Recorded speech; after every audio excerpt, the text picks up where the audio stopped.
Good day mga boss. Ang Terra Perma Jeep Team Governor merong inamin, willing silang makinig sa trade offer ng ibang kupunan para kay Christian Standhardinger. Matatandaan si Christian Standhardinger ay hindi na nga naglaro pa sa Commissioner's Cup ng Terra Perma. Ayon nga mismo sa kanilang team governor na si Bobby Rosales ay nagretiro na ito. Pero pag-amin mismo ni Rosales na kung meron man mga takers na nakikipag-usap ngayon kay Christian Standhardinger at merong offer, ay willing silang pakinggan ang offer na iyon. At mas kung maganda daw, kung maganda rin ang i-offer ng nasabing kupunan sa kanila kapalit ni Christian Standhardinger, ay bakit hindi? Si Christian Standhardinger kasi isa sa mga legitimate big man ngayon ng PBA. Bigla na lang itong nawala pagkatapos nga ng isang konferensyang paglalaro nito sa Terra Perma Jeep. Pagkatapos nga rin niyang makawalan or pakawalan siya ng Barangay Ginebra San Miguel, ay bigla na lang nawala, parang bula ang kakayahan na meron itong si Christian Standhardinger. Kaya naman ang isa sa mga kupunan na nagkaka-interest kay Christian Standhardinger ay walang duda kundi ang Tropang Giga, na kung saan sila nga ang kampyonato or nag-champion sa nakaraan Governor's Cup. Gusto ng Tropang Giga na makakuha ng Grand Slam. Si Coach Chat Reyes ay hindi pa nakakakuha ng Grand Slam, kaya hangad ng Tropang Giga na bago pa man makakuha sila ng Grand Slam, kinakailangan nila palalimin ang kanilang lineup, especially yung big man rotation nila. Kung sakasakali man na makukuha nga ni Coach Chat Reyes itong si Christian Standhardinger, ay malaking tulong ito para sa Tropang Giga, na kung saan magkakaroon sila agad ng isang legitimate na scorer pagdating sa ilalim. Ang Tropang Giga kasi hanggang ngayon ay dribble and drive pa rin ang sistema na ipinapatakbo ni Coach Chat Reyes.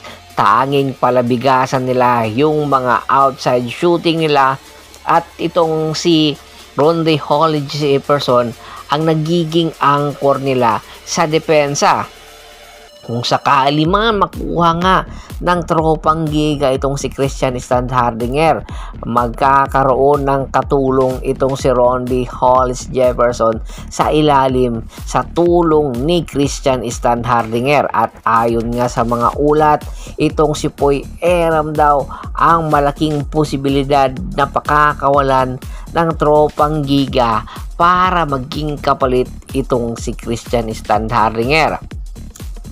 Nang magsimula nga ang Commissioner's Cup, agad-agad ay nagkaroon na agad ng suspension itong si Poy Eram matapos nga ang isang aksidente na nangyari. Kaya naman inaasahan dahil sa nasabing aksidenteng nangyari na tanging si Poy Eram ang may kasalanan, ay nagdadalawang isip na ngayon ang management ng Tropang Giga na papirmahin pa ito ng extension contract, at sa halip ay maghanap na ng panibagong big man na makakatulong sa kanila.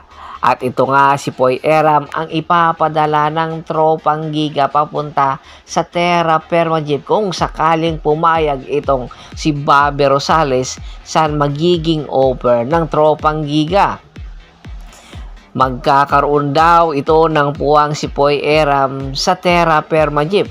Pero alam nyo ba, ayon nga sa isang ulat, idadaan lang ito sa Terra Perma Jeep si Poy Eram at didiretso ito papunta naman ng Barangay Ginebra San Miguel. Kung sakali ba matuloy ito at mag-thumbs up itong si Bobby Rosales, Patas ba ang nasabing trade negotiation na nagaganap? Komento na sa baba ng video at pag-usapan natin yan. Once again, this is Percival Monteron at your service.